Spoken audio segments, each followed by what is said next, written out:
Hello, say hi to a happy day and enjoy listening while I read to you a story. Aurora and the Helpful Dragon.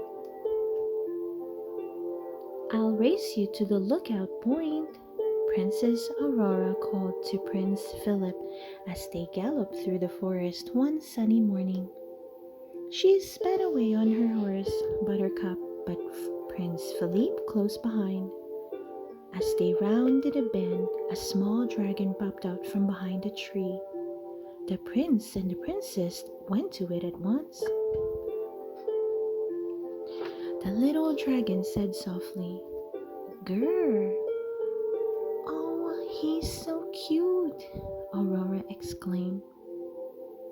Philip was worried. Dragons can be dangerous. The little dragon shook his head. Aurora laughed. "I think he's saying he's not dangerous. Let's take him home.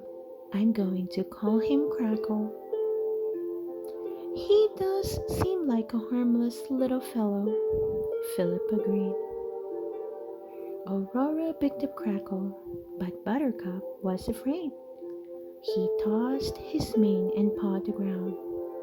Then Crackle licked the horse's nose. Buttercup blinked with surprise and nuzzled Crackle's cheek. The little dragon giggled. "Buttercup likes Crackle," Aurora exclaimed. When Philip and Aurora rode into the courtyard, the three good fairies were hanging banners for a ball. King Stephen and his wife were coming to visit. Flora gasped when she saw Crackle. "Dragons can be dangerous." "Remember the last one?" Fauna added. "Oh, I think he's sweet," Merryweather spoke up. "He seems to think you're sweet too," Aurora told Merryweather.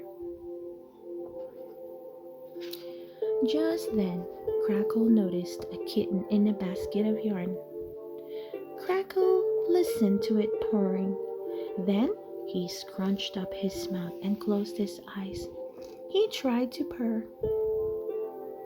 Clouds of smoke streamed from his nose and mouth. Achoo! The fairies sneezed so hard from the smoke that they tumbled backward. Crackle looked sad for a moment. Then he saw the kitten playing with the ball of yarn, and he snatched some. The yarn burst into flames. Merryweather put out the fire with her wand. "Oh, Crackle," Aurora said gently, "you're not a kitten, you're a dragon." Crackle's lower lip trembled. A moment later, Philip led the horses into the stable. A dog followed, barking and wagging his tail. Crackle ran after them, wagging his tail too. He tried to bark. Flames shot from his mouth, and some straw caught fire. Philip poured water on the burning straw. "You're not a dog," he said kindly, shooing Crackle away. Sadly, the little dragon crept out of the stable. Aurora noticed that Crackle looked unhappy, so she took him to the castle. As the princess began to tell a story, a bird sang by the window. Crackle's ears perked up. He tried to sing like a bird. King Hubert heard the racket and rushed into the room. "Oh my, how did a dragon get in here?" he shouted. Crackle had never heard a loud, angry voice before. Frightened, he ran to the garden. Aurora chased Crackle. At last, she found the little dragon sitting beside a fountain watching a fish. Before Aurora could stop him, Crackle jumped into the water. "Crackle, you're not a fish," Aurora exclaimed as she pulled the dragon from the pool. "You're not a kitten, or a dog, or a bird either. You're a dragon." Tears rolled down Crackle's face. He sobbed. Suddenly, Aurora understood. Do you think no one will like you because you're a dragon? She asked. Crackle nodded and whimpered. You can't change what you are, Aurora said kindly, but you don't have to be dangerous. You can be a helpful dragon. Crackle stopped crying. He murmured hopefully.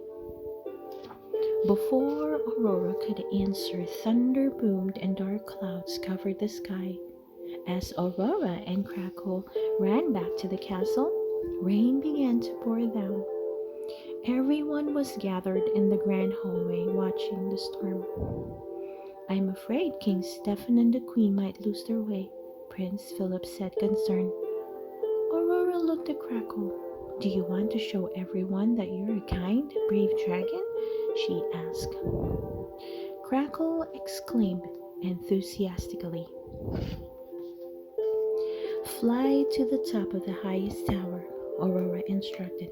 Then blow the largest, brightest flame you can to help guide my parents to the castle. A moment later, the little dragon soared upward. Be careful, the princess called. Everyone tried to see Crackle, but it was too dark. Suddenly, gold and red flames lit up the sky above the watchtower. Crackle had done it. Again and again, Crackle blew his flames. At last, Philip shouted, I see King Stephen's coach. They're almost here. Everyone hurried to greet the visitors. The tower light saved us, King Stephen exclaimed. I need one like it. At that moment, Crackle flew into the hall. Well, there he is, our new tower light, King Hubert said with a laugh. A dragon? King Stephen asked. But dragons are danger. Not Crackle, Aurora interrupted. He's a brave and helpful dragon. The end. I hope you enjoy listening to this story, Aurora and the Helpful Dragon. Please don't forget to hit that like button and subscribe to listen to more of our favorite book stories. See you soon!